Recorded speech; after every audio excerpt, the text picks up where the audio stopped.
Assalamualaikum warahmatullahi wabarakatuh. Alhamdulillah kita bertemu lagi dalam siri video saya yang mengulas buku-buku yang baru saya baca. Hari ini Alhamdulillah saya baru saja habis membaca Dari Kulit ke Kulit, terjemahan buku Syarah Us-Sunnah oleh Imam Al-Barbahari. Buku ini telah diterjemah ke bahasa Melayu oleh Abdullah Izzat atas judul Akidah Ahli Sunnah Wal Jamaah dan diterbitkan oleh PIS. Baik, sedikit pengenalan tentang buku ini atau yang buku-buku dengan tajuk ini.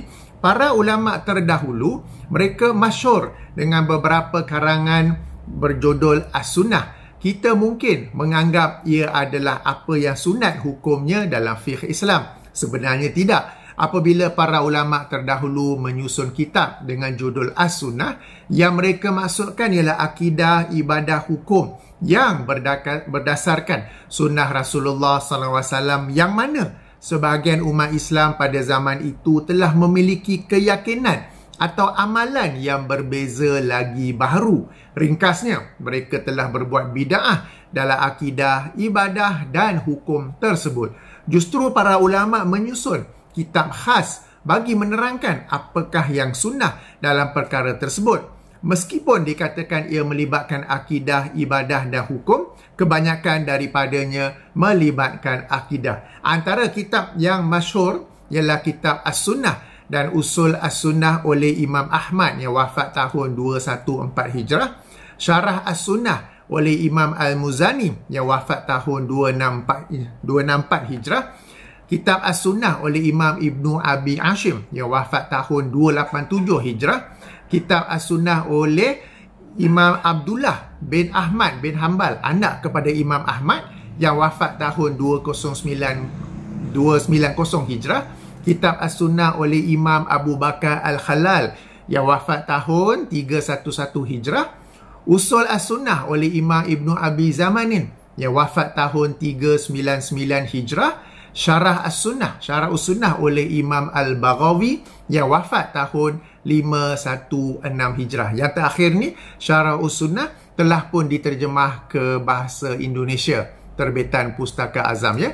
Dan kitab yang sedang saya ulas sekarang ini, Syarah As-Sunnah oleh Imam Abu Al-Hasan, Imam Al-Hasan Ali bin Khalaf Al-Barbahari yang wafat tahun 329 Hijrah. Bagi memberikan contoh tentang apa yang saya maksudkan, tentang apa yang saya sebut sebelum ini, bahawa maksud judul As-Sunnah ialah akidah, ibadah dan hukum yang berdasarkan sunnah Rasulullah SAW, yang mana umat Islam pada zaman itu telah memiliki keyakinan atau perbuatan yang berbeza lagi baharu. Saya bacakan dari muka surat 136, muka surat 136 buku ini ya, di mana diterangkan bahawa antara yang sunnah itu ialah hukuman rejam itu benar. Menyapu air wuduk di atas kedua-dua khuf adalah sunnah. Mengkasarkan solat ketika musafir adalah sunnah. Okey, ini sekadar 3 sajalah.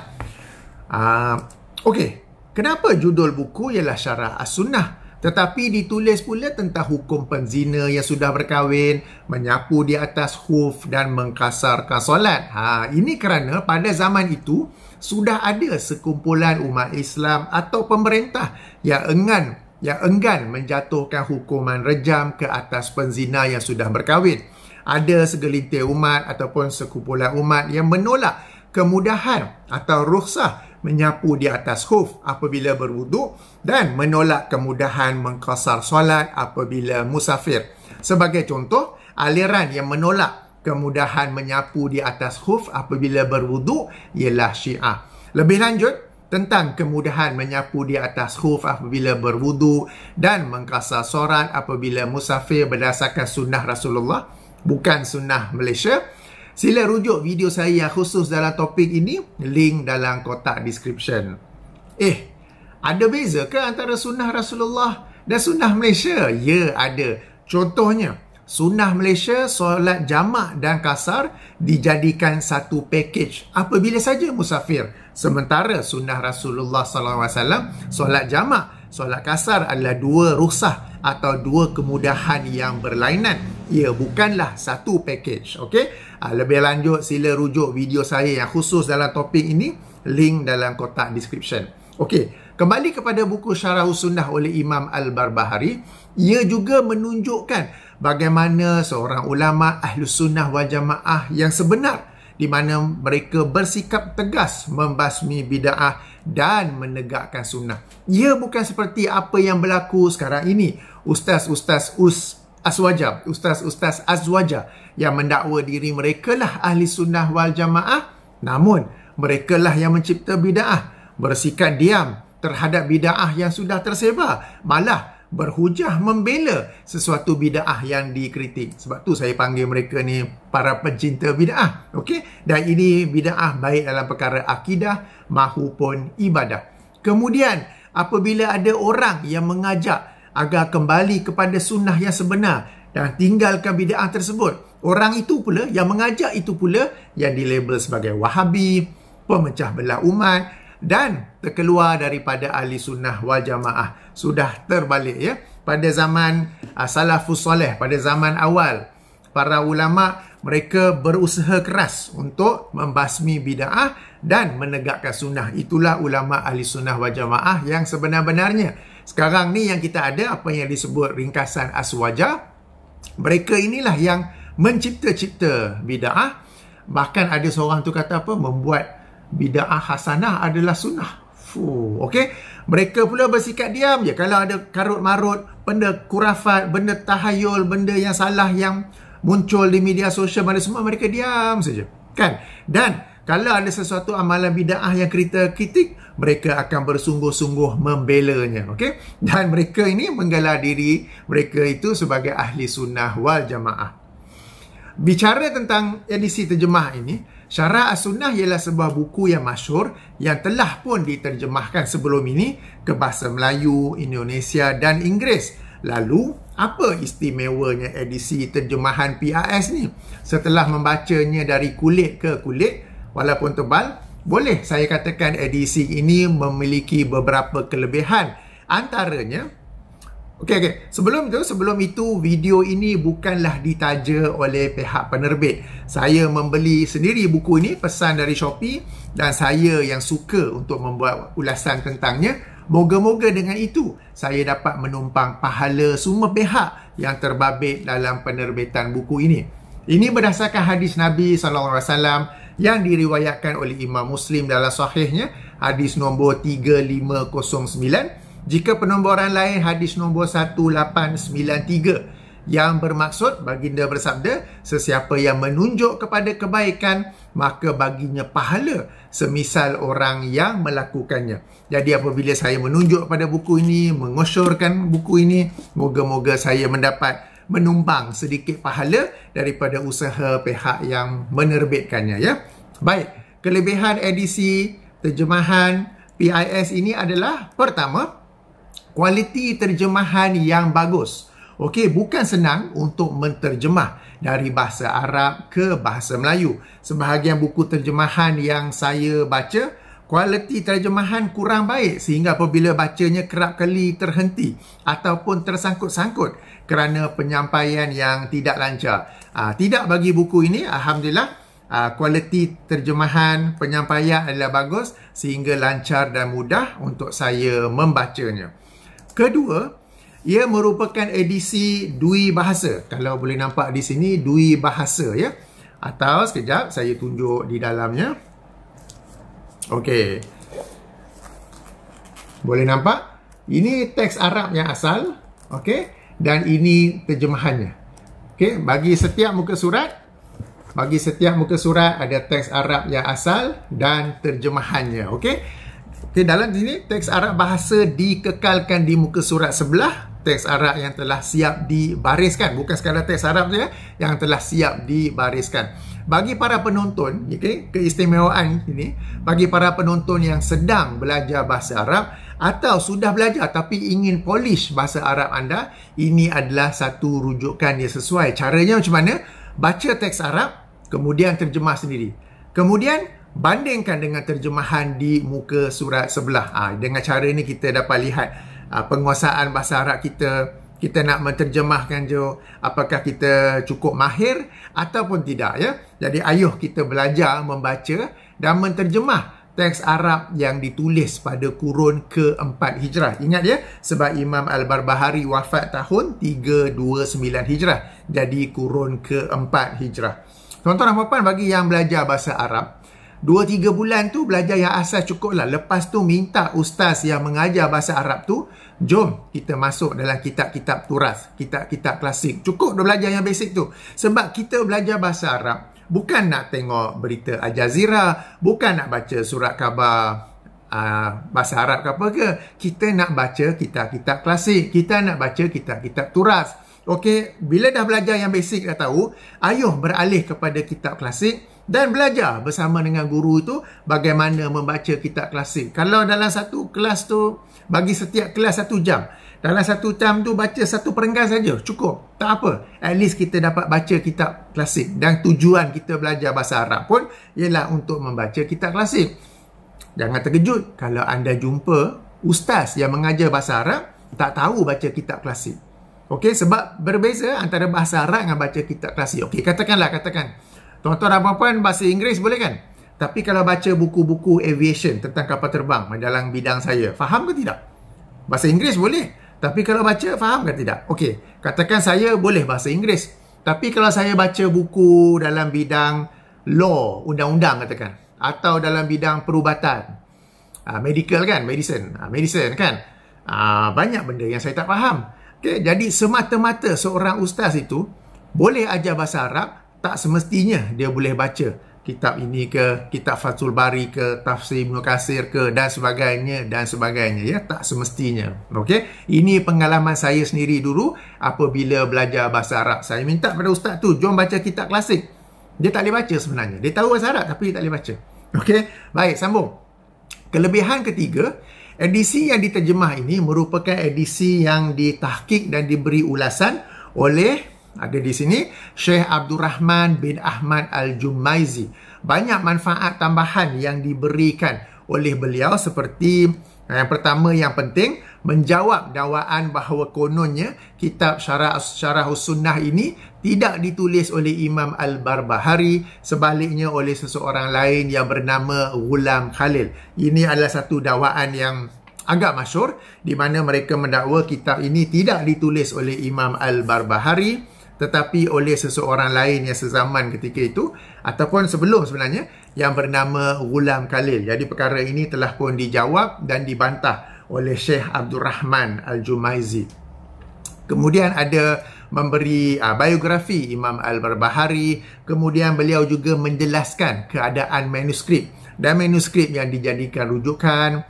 Bagi para penonton yang tidak biasa membaca kitab-kitab turas atau kitab-kitab klasik, ini adalah peluang yang baik untuk mengenali bagaimana seorang pentahqiq itu transform sebuah karya dari edisi manuskrip ke edisi bercetak yang moden. Kemudiannya, memberi rujukan ayat Quran dan hadis bagi teks asal Syarah Sunnah. Ini kerana Imam Al-Barbahari menyusun teks asalnya secara ringkas tanpa dalil, maka pentahqiq memberikan dalil-dalilnya. Kemudian juga memberi takhrij, yang ini rujukan dan darjat bagi sesuatu hadis Rasulullah sallallahu alaihi wasallam atau asar para sahabat radhiyallahu anhum.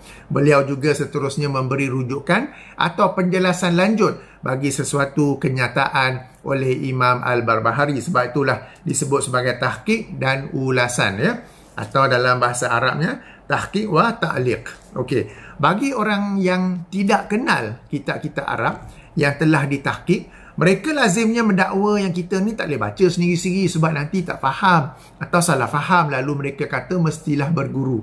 Mereka ni sebenarnya tak pernah jumpa atau tidak pernah baca kitab yang telah ditahqiq. Ini kerana manfaat yang diberikan oleh pentahqiq dan pengulas, selalunya orang sama, baik untuk kitab ini mahupun kitab-kitab lain adalah banyak dan ia membantu pembaca untuk memahami kitab tersebut dengan baik. Pun begitu, bagi sebahagian orang yang ada alahan, ada alergi dengan nota kaki, hendaklah biasakan diri dan ubah mentaliti yang alahan kepada nota kaki. Ini kerana manfaat-manfaat tambahan yang saya masukkan seperti rujukan ayat-ayat Quran, hadis-hadis dan penjelasan tambahan ada dalam bentuk nota kaki. Mereka yang ada alahan nota kaki ini, dalam pembelajaran mereka di zaman universiti, mereka ni ada degree, siap ada master ke apa ke, PhD mungkin, dalam kerjaya mereka boleh saja mereka baca rujukan yang ada nota kaki. Tetapi apabila masuk dalam bidang agama, rujukan yang mereka nak tu hendaklah ala-ala buku agama zaman sekolah dulu. Entah-entah zaman tadika kot. Tak mahu nota kaki, tak mahu dalil, nak kesimpulan hukum saja. Wajib, sunat, harus, makruh atau haram. Itu saja mereka nak. Mereka tak mau dalil, tak mau penjelasan panjang-panjang. Moga-moga seandainya di kalangan para penonton ada yang memiliki alahan ini, alergi kepada nota kaki, dapat ubah minda supaya bersikap ilmiah dalam rujukan agama. Okey, saya nak cerita nota kaki panjang sebab buku ni banyak nota kaki. Okey, saya tunjuk ya. Yang atas ni, teks asal Syarah Us-Sunnah oleh Imam Al-Barbahari. Yang bawah semua ni adalah penjelasan oleh pentahqiq, yang ni Syekh Abdul Rahman Al-Jumaizi. Okay? Sama juga dengan teks Arabnya. Ini teks asal Syarah Us-Sunnah dan yang bawah ini ialah nota kaki. Jadi boleh nampak ya, teks asalnya sedikit, nota kakinya banyak. Sama untuk muka surat lain. Katakan yang ini. Okey, ini teks asal. Yang semua ni penjelasan nota kaki, penjelasan ayat Quran, hadis, darjat hadis dan sebagainya. Jadi macam saya suka baca buku ini. Kita ada kepuasan ilmu. Okey, kepuasan ilmu bila baca kan.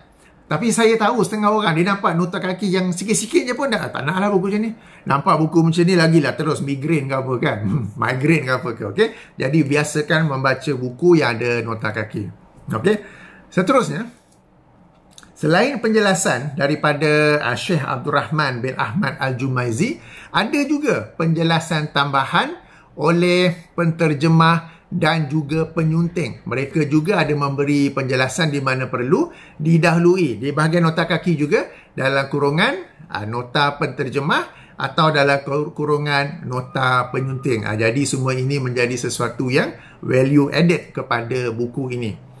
Kelima, kita mungkin biasa mendengar para pencinta bid'ah beralasan bahawa kononnya orang Salafi ini terhadap ulama yang tidak sehaluan dengan mereka lazim disebut sebagai tidak maksum, lalu dikritik dan dibantah. Sementara ulama yang sehaluan dengan mereka yang Salafi itu maksum dan diterima bulat-bulat. Okey, buku ini satu contoh yang membatalkan dakwaan mereka itu. Dalam nota kaki akan ditemui kritikan daripada Syekh Abdul Rahman Al-Jumaizi terhadap beberapa riwayat yang dikemukakan oleh Imam Al-Barbahari.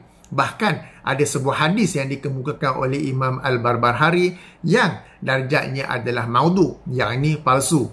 Ada juga kenyataan Imam Al-Barbahari yang kemudiannya dikritik beberapa kali oleh Syekh Abdul Rahman Al-Jumaizi. Bahkan ada juga yang dikritik sebagai satu kemelampauan. Kalau macam tu, buat apa nak baca buku ni? Siap ada hadis maudhu. Sebenarnya bukan sedemikian. Dengan adanya pentahqiq yang jujur lagi amanah seperti ini, ia sebenarnya meningkatkan lagi nilai ilmiah buku ini dan keyakinan kita apabila membacanya. Ia juga membiasakan kita bahawa ulama boleh disemak, boleh dikritik tulisan atau pendapat mereka, asalkan semakan tersebut, kritikan tersebut dilakukan secara adil lagi ilmiah, bukan kerana hasad dengki, permusuhan dan kejahilan. Ini penting ya dalam rangka memandaikan umat dan mematangkan umat. Ya, kita nak pandaikan umat, nak mematangkan umat. Sebab bagi sebagian orang, para ulama ni dia macam maksum. Kita tak boleh nak semak semula, kita tak boleh nak bersikap kritis. Apa saja yang ada dalam kitab mereka terus ambil. Tak boleh nak critical thinking sikit. Bila ada orang lain yang nak critical thinking, mereka mengkritik balik. Tengok tu, tak hormat ulama lah, kuno lagi pandai daripada ulama lah. Okey, padahal ini sesuatu yang boleh-boleh saja, asalkan yang mahu mengkritik ataupun menyemak ya adalah mereka yang memiliki ilmu dan juga bersikap adil, jujur, lagi amanah ya. Okey. Kelebihan yang keenam edisi PIS ini ialah di akhir buku ini diberikan salinan atau gambar manuskrip yang menjadi rujukan. Ini penting bagi para pembaca atau penonton berkenalan dengan apa dan bagaimana manuskrip asal sesebuah kitab. Okey, sekejap saya tunjuk.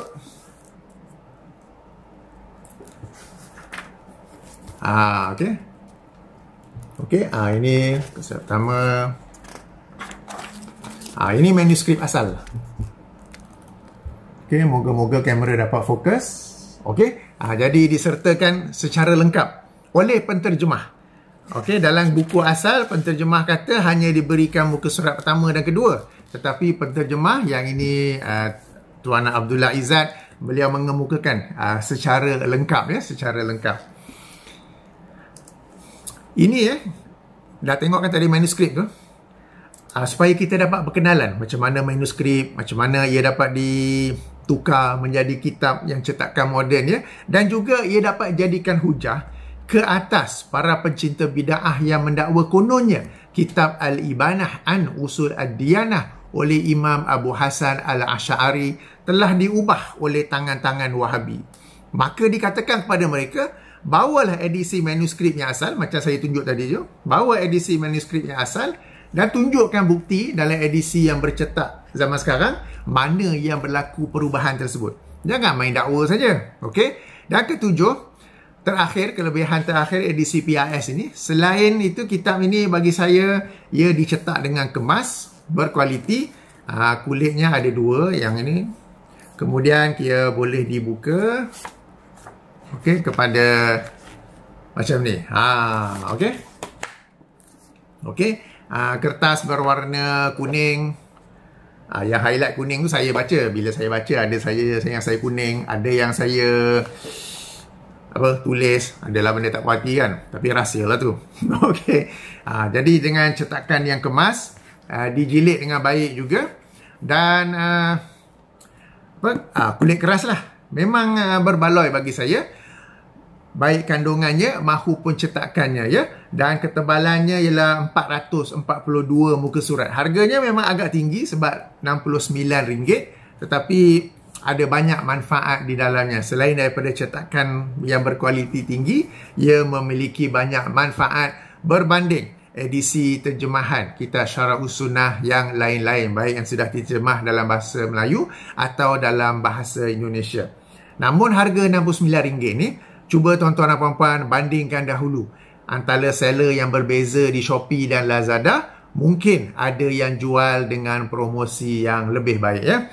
Jadi itulah ulasan saya tentang kitab ini. Ringkasnya, kitab ini memiliki banyak manfaat yang patut diraih oleh para pencinta ilmu, khasnya bagi sesiapa yang tak biasa membaca kitab-kitab Arab yang telah pun, macam saya katakan, transform daripada manuskrip kepada cetakan moden. Kemudian ada banyak catatan-catatan tambahan oleh pentahqiq, baik di bahagian awal, di bahagian nota kaki, apa semua tu. Sekarang ni memang banyak yang begitu kan. Sebab tu kita pun dapat ambil manfaat daripada dia. Sesiapa yang tak biasa, edisi terjemahan ni bagus. Dia telah menterjemah keseluruhannya itu. Bukan itu saja, ada lagi tambahan, nota tambahan daripada penterjemah dan juga penyunting. Okay? Dan tidak lupakan juga ada teks Arab. Sama-sama kita berlatih teks Arab. Teks Arab ini kita baca kitab kurun keempat tau. 329 Hijrah. Ia bagi saya agak mudah. Tidaklah setinggi macam kitab Al-Um oleh Imam Asy-Syafi'i. Okay? Imam Asy-Syafi'i dia tulis bahasa Arab tu, sastra dia tu tinggi. Okey, yang ini ni dia macam basic sikit, mudah faham ya. Okey. Meskipun pada pandangan peribadi saya, meskipun sudah ada penjelasannya oleh pentahqiq, penterjemah dan penyunting, amatlah dialu-alukan jika ada tokoh ustaz-ustaz sunnah yang sudi mengajar kitab ini dalam kuliah-kuliahnya. Okey, jadi itulah ulasan saya. Subhanakallahumma wa bihamdika asyhadu an la ilaha illa anta astaghfiruka wa atubu ilaika. Assalamualaikum warahmatullahi wabarakatuh.